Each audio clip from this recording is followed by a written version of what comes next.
তোমরা তো জানো না কখন তোমরা মরবা।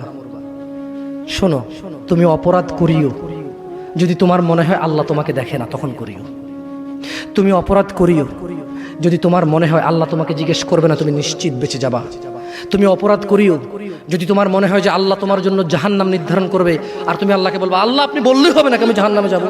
যদি এই ক্ষমতার অধিকারী হও তাহলে তুমি অপরাধ করিও।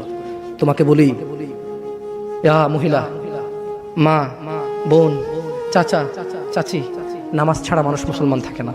ওয়াল্লাহি আমি বলছি না কোথায় বাঁধবেন, তর্ক পরে। আমি বলছি আপনি নামাজটা স্টার্ট করেন।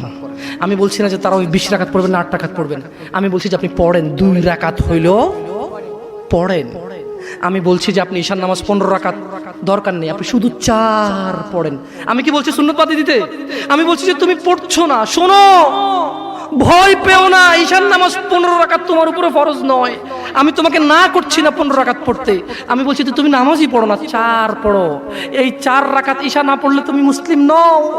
3 রাকাত মাগরিব না পড়লে তুমি মুসলিম নও। 4 রাকাত আসর না পড়লে তুমি মুসলিম নও। দেখো, আমাকে দোষ দিও না। বুখারী খোলো, সালাত অধ্যায়ে যাও, আযান অধ্যায়ে যাও। আল্লাহর নবী বলেছে তারা ওরা কাফির, ওরা মুশরিক, ওদের আর আমি মুহাম্মদুর রাসূলুল্লাহ সাল্লাল্লাহু আলাইহি ওয়াসাল্লামের উম্মতের মধ্যে পার্থক্য হচ্ছে নামাজ। সুবহানাল্লাহ।